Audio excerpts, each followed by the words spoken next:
Chomps! Ayan, meron tayong visitors from... Tagasan po sila, sir? Taga Marikina.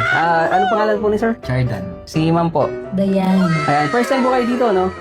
Oo, dito sa lugar na. Pero kahit first time siya sir dito, ay nakakain na siya ng food natin dahil nag-order sila sa office. At syempre, binalikan niya yung hindi yata niya natikman before. Burger na yung dalawang pati na yan. Yung Q Breaker, yung tinikman ni sir. Tanungin po natin kung masarap. Wala na, yes na. Pero kamusta sir, yung Joe Breaker natin? Actually, ang sarap tapos yung bread nyo, na-amaze ako sa bread eh. Hindi ko ma-explain, parang tinatanong kita kanina, anong ingredients ng bread nyo, paano nyo? Pero may natikman na ba kayo ibang bread sa ibang store? Wala eh. Wala pa. Ito pala. Oo.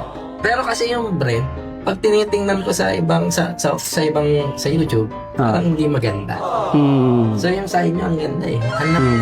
Parang malapit sa... Oo, parang bread. Miski yung pizza nyo eh. Ang bigat nga lang sa tiyan talaga, hindi ko na maubos. Pero wag kayong mag-alala, hindi yan. Low carb talaga yan.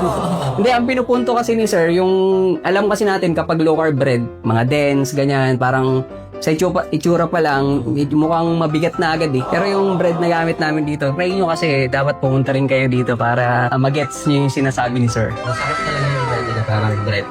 Parang bread. Parang totoong bread ng high carbs. At si ma'am, hindi pa siya naglo-low carb. Pero kamusta ma'am, yung mga food na natikman niyo po rito? Masarap siya. Ito, una sabi ko sa kanya, parang walang lasa. Kasi wala na siyang toppings. Kinain ng anak ko. Tapos okay naman. Yung natikman pala ni ma'am, yung wala ng toppings kasi kinain ng baby nila. Ayan, pero sabi naman, ayan. Masarap yung pizza niya. Ito actually pag pupunta ako, parang ito lang yung orderin ko lagi. Parang sarap. Yung switch nyo, wala akong masabi. Masarap. Natikman ko na rin. Yung pasta mo siya.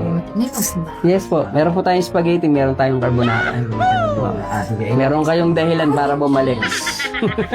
Hindi, low carb cheese. Basta puro low carb dito yan. Hindi ako ma'am, yung cheese, low carb naman po yun. Ayan. Masarap dito, babalik ako. Ayan ha. Mga dessert. Narinig nyo ha? Dito eh. Narinig nyo ha, babalik daw. Dessert. Mag-dessert ma'am, yung sweetener lang naman po yung mababago. Ang ang dairy naman po ay karamihan low carb eh. So yun po yung mga ginagamit natin. So wala kayong ingredients para gumawa para ma-switch natin si... Panoorin niyo po yung natin, yung video natin. Mga video sila Oo. na kung paano gumawa ng bread. Marami kayong video. Marami, sobrang dami.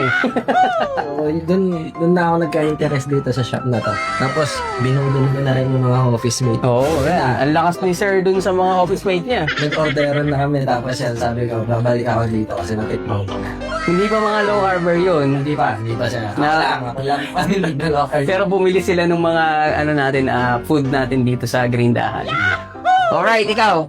Kailan ka pupunta rito? Tara na ha. Bye-bye po tayo. Thank you po.